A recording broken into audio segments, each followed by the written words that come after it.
Hi hello అండి అందరికీ welcome back to our channel J Kumari కేఎన్సి. So ఈరోజు video వచ్చేసి ఎంతో టేస్టీగా ఉండే గోధుమ పిండి చిప్స్ ఎలా చేసుకోవాలో చూద్దామా. ఈవినింగ్ స్నాక్స్కి చాలా బాగుంటాయి టీ టైంలో. సో మరి వీడియోని అయితే స్కిప్ చేయకుండా లాస్ట్ వరకు చూసి లైక్ ఇవ్వడం అయితే మర్చిపోకండి ఫ్రెండ్స్. ఈ చిప్స్ చేసుకోవడానికి ముందుగా 2 కప్పులు గోధుమ పిండిని జల్లెడ పట్టుకొని దాన్ని పక్కకు పెట్టుకోవాలి. ఇప్పుడు మిక్సీ జార్ తీసుకుని దాంట్లోకి ఒక 6 లేదా ఒక 5 ఎండుమిరపకాయలు లోపల గింజలు తీసేసి ఈ విధంగా మిక్సీలోకి అయితే వేసుకోవాలి.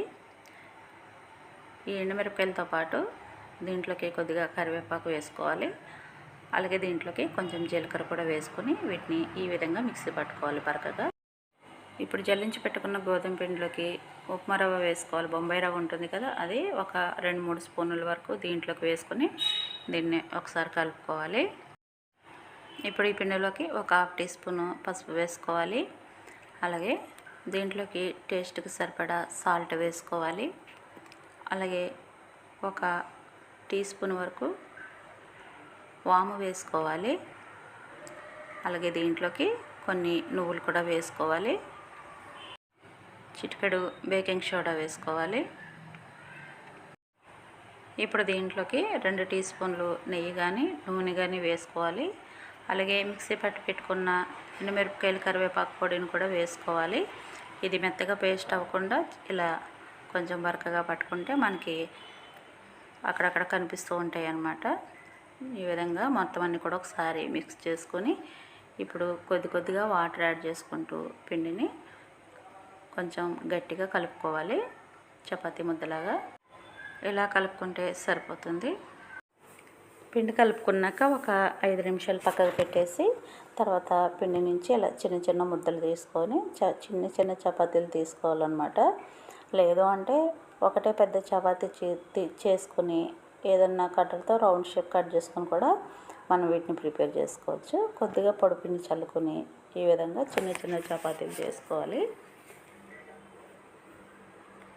మనం ఇందులో కొంచెం నెయ్యి వేసి కూడా కలిపాం కాబట్టి పిండి ఏమీ అతుక్కుపోదు, బాగానే వస్తుంది. చూడండి, ఇలా కలుపుకున్న తర్వాత మనం ఫోర్క్ తీసుకొని వీటికి ఘాట్లు పెట్టుకోవాలి. అప్పుడంతా కూడా మంచిగా ఫ్రై అవుతాయి అన్నమాట. ఈ విధంగా పెట్టేసుకోవాలి. ఇలా పెట్టుకున్న తర్వాత ఏదైనా ఒకటి కట్టర్ తీసుకోవాలి, లేదంటే చాకుతో కానీ ఇలా 4 భాగాలుగా కట్ చేసుకోవాలి మనం చేసుకున్న చపాతీని. సో అందుకని చిన్న చపాతీలు చేసుకుంటే మనకి కరెక్ట్గా ఉంటుందన్నమాట. చూడండి, ఈ విధంగా కట్ చేసుకుంటే మనకి ట్రయాంగిల్ షేప్ వస్తుంది. ఇప్పుడు వీటిని చక్కగా ఆ పిండి అంతా కూడా ఈ విధంగా ప్రిపేర్ చేసేసుకోవాలి. చూడండి, ఇలా చేసుకున్న వాటిని మనం ఇప్పుడు ఫ్రై చేసుకోవాలి. షేప్ ఇలా వస్తుంది, బాగుంది కదా.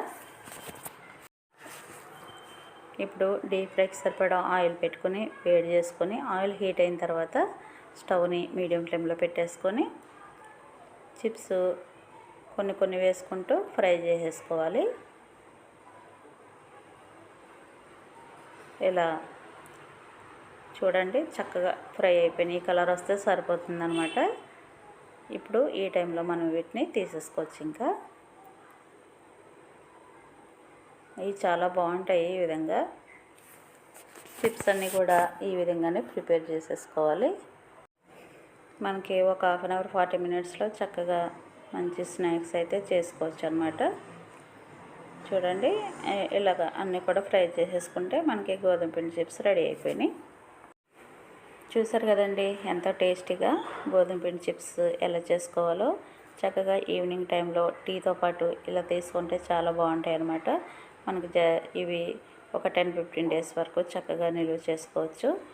ఏవైనా కూడా మనం ఒక 20 డేస్కి మించి ఎక్కువ చేసుకోకూడదు, అవి కూడా నిల్వ అయిపోతాయి. కాబట్టి ఇలాగ అప్పటికప్పుడు చేసుకుని తింటే బాగుంటాయి.